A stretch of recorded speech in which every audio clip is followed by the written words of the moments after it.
Good morning and welcome to Morning Gospel Fuel with Mr. G. It is Wednesday, February 23rd, the seventh week of Ordinary Time, as well as the 6-year memorial anniversary since my grandmother passed away. So pray for Kelly Bruns as well as my mother and for everybody with her family. God rest her soul. 6 years, anyway. It is also the feast day of Saint Giuditta Vannini, which is fun to say. But she was an Italian Roman Catholic nun who became a chameleon, not the animal, but named after um, Saint Camillus, who was a priest and the patron saint of hospitals and the sick and stuff like that. But um, Saint Giuditta Vannini um, was around in the late 1800s and died on this day in 1911.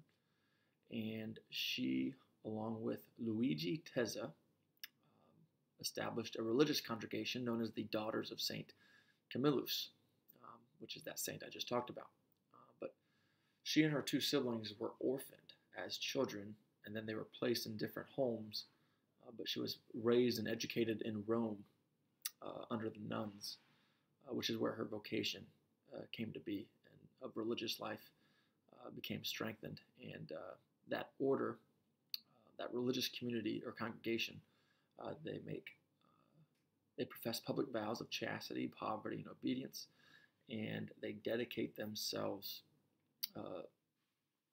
for nursing the sick and the elderly, which seemingly is after the example of Saint Camillus. So anyway, that order is what she is the patron saint of. So there we go. That's Saint Giuditta Vannini. Fun to say. Today's gospel is from Mark chapter 9, verses 38 through 40. Let's begin in the name of the Father, Son, and Holy Spirit. Amen. John said to him, "Teacher, we saw someone driving out demons in your name, and we tried to prevent him because he does not follow us." Jesus replied, "Do not prevent him.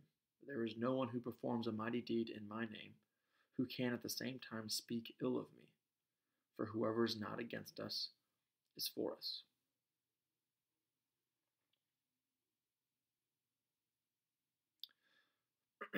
So we have another exorcist here in which they are driving out demons, which is interesting. I wonder if this is where the conversation stemmed from yesterday that I had with a couple of seminarians after night prayer last night, talking about who has the faculty to drive out demons and exorcise demons.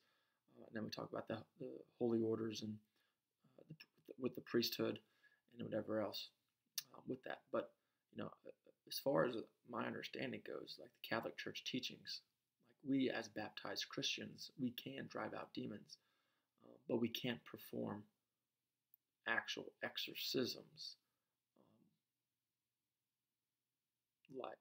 like actual pure demons of like, yeah, it's hard to explain. I really don't know. I wish I knew more, which I guess is why we need to study more. But we do have the power to drive out certain demons, but not like those who are like totally possessed, like the exorcism of Emily Rose. We can't do anything with that besides pray for them, but that's where a priest comes in with their prayers and rite of exorcisms and the holy waters and everything else. But yeah, the spiritual warfare is real, and demons are real. In fact, we can't believe in God and also not believe in Satan, and we can't believe in Satan without believing in God. They both exist, and we can see it in the world that we live in. But we see people are being critical. John, his apostle, is criticizing people who are driving out demons because they're not an actual follower. Like he's not a chosen disciple. And I think that that's a common misunderstanding of those who are opposed to Catholic teachings, is like the authority of the church. And I think unfortunately too many non-Catholics think that only certain people have the ability to do certain things within the church, which is true as far as the sacraments go. Um, but in regards to faith, prayer and miracles happen because of prayers and Christianity, and so we're not limited in that regard. So I think it's just people get caught up in this whole hierarchy, jealousy, they're better than me type of thing.